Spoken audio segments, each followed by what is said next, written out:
देखिएगा, समरूप आकृतियां वे सभी ज्यामितीय आकृतियां जिनके रूप या आकृति तो समान होती है किंतु आकार या आयतन अलग अलग भी हो सकते हैं और समान भी हो सकते हैं, वे सभी समरूप आकृतियां कहलाती हैं। जैसे कि यहाँ पर देखिएगा, मैंने आपके सामने ये क्या बनाया, गोला, सर्कल। इसको वृत्त कहते हैं या गोला समझ लो। और ये भी मैंने एक सर्कल बनाया। तो देखो, ये भी सर्कल है और ये भी सर्कल, ये वृत्त है और ये भी वृत्त है। तो ये समरूप है। कैसे हैं ये समरूप का सिंबल है। ये समरूप को ऐसे दर्शाते हैं। हाँ, ये उसका निशान है। ये दोनों आकृतियां कैसी हैं, समरूप हैं, इनके रूप समान है। हाँ, छोटी बड़ी है, ये छोटी है और ये बड़ी है। इसका क्षेत्रफल कम है, इसका क्षेत्रफल ज्यादा है। इसका परिमाप कम है, इसका परिमाप ज्यादा है। मगर फिर भी ये समरूप आकृतियां हैं क्योंकि इनकी शक्ल, रूप, आकृति सेम है, बनावट सेम है ना। अब मैंने ये एक सर्कल बनाया जिसकी त्रिज्या मैंने ली 5 सेंटीमीटर की, और मैंने फिर एक और सर्कल बनाया, है ना। मैंने एक और सर्कल बनाया, ये एक और सर्कल बनाया, इसकी त्रिज्या भी है 5 सेंटीमीटर। अब हम क्या देख रहे हैं कि हमारे पास दो सर्कल है और दोनों की त्रिज्या 5 सेंटीमीटर है। तो अब इन दोनों की बनावट भी सेम है, इनके आकार प्रकार भी सेम है ना। रूप तो समान है ही। हाँ। इनके क्षेत्रफल भी बराबर आएंगे, इनके परिमाप भी बराबर आएंगे।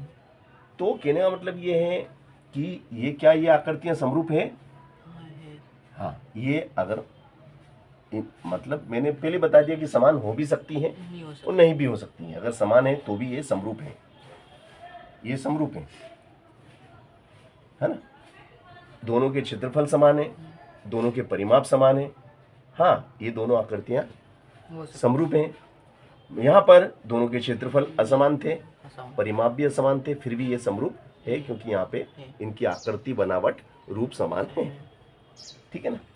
तो समरूप आकृतियां मतलब जिनके रूप समान होते हैं, है ना। जैसे कि अब ये एक और आप एग्जाम्पल में ले लो। ये मैंने क्या बनाया, एक रेक्टेंगल बनाया।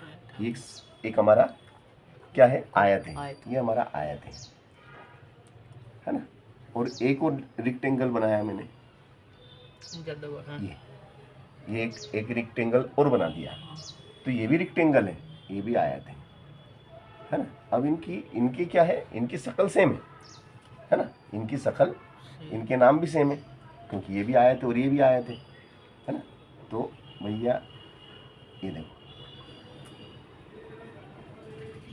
ये क्या है आपका, हेलो, ये क्या है, आयत। ये भी आयत है ना।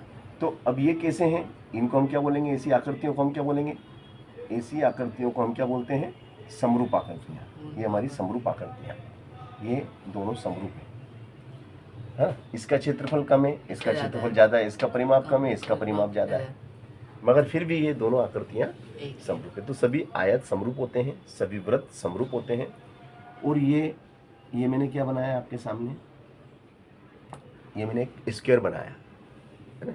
ये स्क्वायर वर्ग है, इसको कहते हैं वर्ग। और मैंने एक और वर्ग बनाया इसके सामने, ये भी वर्ग है, ये भी वर्ग। अब ये इसका क्षेत्रफल ज़्यादा है, इसका कम है, इसका परिमाप कम है, इसका परिमाप ज़्यादा है, मगर इन दोनों का जो रूप है समान है, दोनों वर्ग हैं, इसलिए ये समरूप है। ये क्या है, समरूप है। ठीक है ना। अब जैसे ये मैंने बनाया भैया, ये समकोण त्रिभुज है और ये भी समकोण त्रिभुज है। इसका तो ये दोनों भी समरूप है। इसका ज़्यादा, इसका मतलब समरूप का मतलब कहने का मतलब ये है कि जिनकी बनावट, रूप समान होते हैं, वे सभी ज्यामितीय आकृतियां समरूप आकृतियां कहलाती हैं। अगर कोई आकृति समरूप है, इसका मतलब है कि उनकी बनावट या आकृति समान है, उनका आयतन, क्षेत्रफल, परिमाप जो भी है वो अलग हो सकता है और नहीं भी, अलग हो सकता है और नहीं भी, है ना। तो समरूप आकृतियों के बारे में मैंने बताया। इसके बाद में हम बात करेंगे सर्वांग सम। कौन सी आकृतियाँ? सर्वांग सम आकृतियाँ होती है। देखो, सर्वांग सम, सर्वांग सम जैसा कि नाम से स्पष्ट है। देखो, इसको अपन ऐसे करें, सर्व धन अंग धन सम, यानी कि वे ज्यामितीय आकृतियाँ, वे ज्यामितीय आकृतियाँ, वे सभी ज्यामितीय आकृतियाँ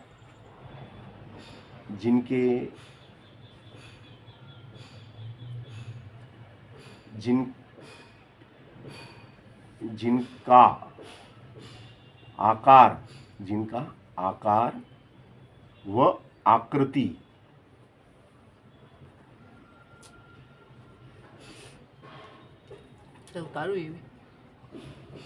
दोनों समान, हाँ दोनों समान होते हैं। मतलब आकार आकृति दोनों समान होते हैं, है ना, दोनों समान होते हैं। सर्वांग सम आकृतियाँ कहलाती हैं। सर्वांग सम आकृतियाँ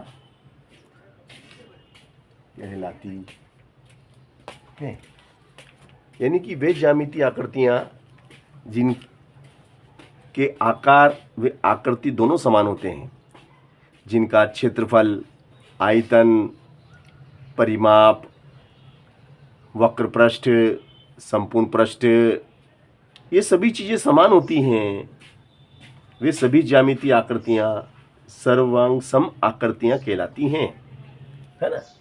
जिनके सभी अंग समान होते हैं, सर्व अंग समान, जिनके सभी अंग समान होते हैं वो सर्वांग सम आकृतियाँ कहलाती हैं। जैसे कि भैया ये मैंने आपके सामने समबाहु त्रिभुज बनाया, ये भुजा इसकी मान लो मैंने ली 5 सेंटीमीटर, ये वाली भुजा भी 5 सेंटीमीटर, ये वाली भुजा भी 5 centimetre, this is A B and C.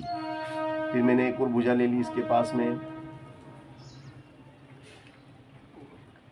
P Q R, ये भी 5 सेंटीमीटर की, ये भी 5 सेंटीमीटर की, ये भी 5 सेंटीमीटर की। भैया अब हम क्या देख रहे हैं कि दोनों त्रिभुज हैं और दोनों के परिमाप समान हैं, है ना, और दोनों के क्षेत्रफल भी समान आएंगे। तो ऐसी आकृतियों को हम क्या कहते हैं? सर्वांग सम आकृतियाँ। क्या कहते हैं? ये सर्वांग सम आकृतियाँ कहलाती, इस टाइप की आकृतियों को सर्वांग सम आकृतियाँ कहते हैं, ठीक है ना। यहाँ पे हम लिख सकते हैं कि त्रिभुज ए बी सी सर्वांग सम है, त्रिभुज ए बी सी सर्वांग सम है, त्रिभुज पी क्यू आर, ये दोनों त्रिभुज कैसे हैं? ये दोनों त्रिभुज सर्वांग सम हैं, ये सर्वांग सम आकृतियाँ हैं। इसी प्रकार से हम ले सकते हैं कि भैया ये आपका, जैसे मैंने एक आयत लिया, ये हमारा आयत है साहब, ये हमारा एक आयत है, ये इसकी चौड़ाई है और ये इसकी लंबाई है, ठीक है ना। ये हमारा आयत है, इसको नाम दे देते हैं ए बी सी और डी। अब ये लंबाई मान लो इसकी भैया 4 सेंटीमीटर है और चौड़ाई इसकी 3 सेंटीमीटर। फिर ऐसा ही एक और आयत हमने लिया, यहाँ पे ऐसा ही हमने एक और आयत लिया, है ना भैया, ऐसा ही एक और हमने आयत आपके सामने लिया, है ना। इसकी भी लंबाई 4 सेंटीमीटर है, चौड़ाई 3 सेंटीमीटर है, इसका नाम है P Q R S, P Q R S. अब ये दोनों आयत हैं, दोनों के परिमाप समान है, दोनों के क्षेत्रफल समान है, दोनों का रूप भी समान है। तो भैया आयत ए बी सी डी सर्वांग सम है, सर्वांग सम है, आयत पी क्यू आर एस का, आयत ए बी सी डी सर्वांग सम है, आयत पी क्यू आर एस। अब ये दोनों आयत कैसे हैं? सर्वांग सम है। ये इसी प्रकार से हम और भी एग्जाम्पल ले सकते हैं।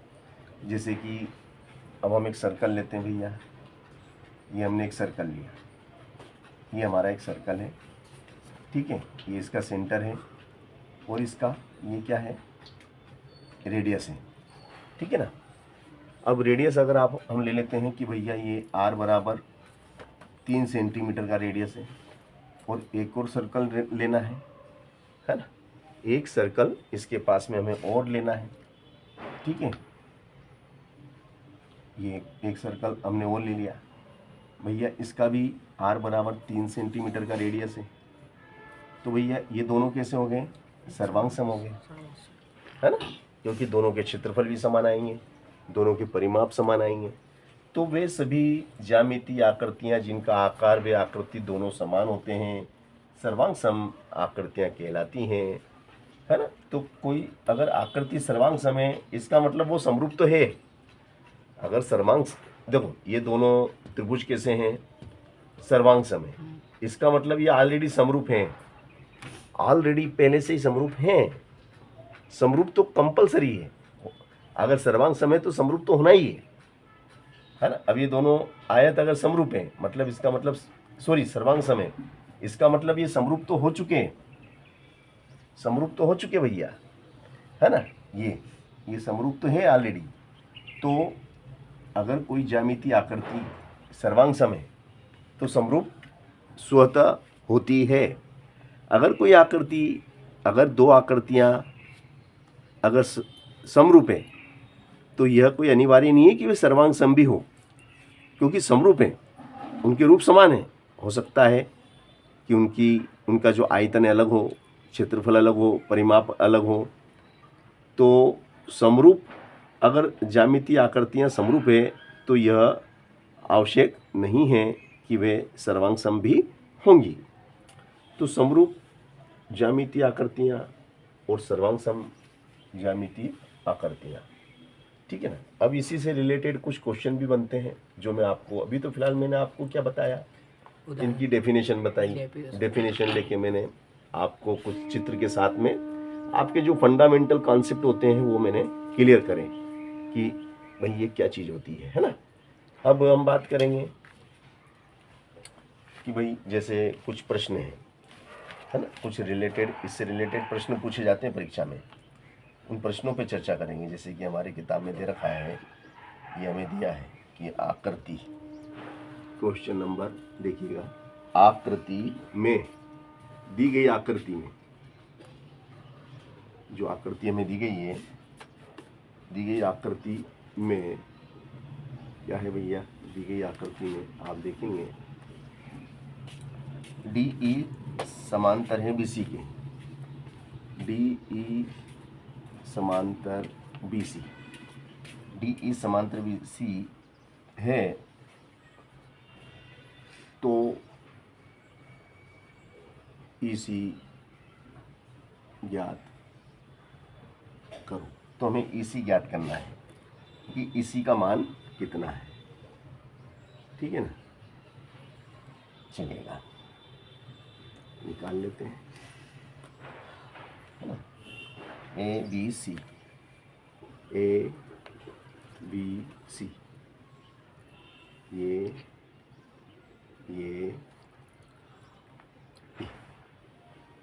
ABC, ठीक है ना। अब इसमें DE, ये हो गया आपका, ये D और ये E, DE, तो A से E तक कितना है, 1 सेंटीमीटर, A से E तक 1 सेंटीमीटर। फिर इसके बाद में ये कहता है A से D तक 1.5, A से D तक 1.5 सेंटीमीटर। फिर ये 3, D से B तक 3 सेंटीमीटर। तो हमें निकालना है EC, हमें निकालना E से लेके C तक कितना है, तो माना 1 से, क्या मान लिया